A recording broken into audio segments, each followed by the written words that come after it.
બગવદર પંથકની સગીરાનું અપહરણ કરી દુષ્કર્મ આચરવા મામલે કોર્ટે આરોપીને 20 વર્ષ સખત કેદની સજા અને 28,000નો દંડ ફટકાર્યો છે। કુતિયાણાના માંજા વિસ્તારમાં રહેતા સુનિલ ભીખુભાઈ પરમાર નામના શખ્સે ગત તારીખ 19/11/2021ના રોજ સગીર વયની યુવતીની અણસમજુતા અને ભોળપણનો લાભ લઈ લલચાવી ફોસલાવી લગ્નની લાલચ આપી હતી।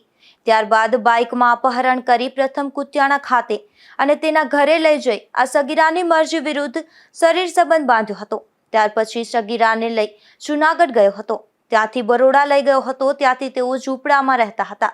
તે દરમિયાન પણ સગીરાની મરજી વિરુદ્ધ અવારનવાર શરીર સંબંધ બાંધ્યો હતો, જે મામલે સગીરાના વાલીએ બગવદર પોલીસ મથકમાં ફરિયાદ નોંધાવી હતી।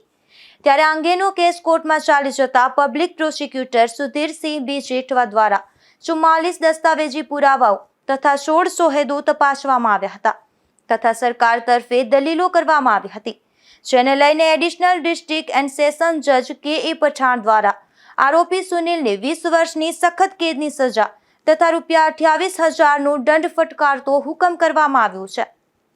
નિપુલ પોપટ સાથે અશોક થાનકી, ગુજરાત ન્યૂઝ, પોરબંદર।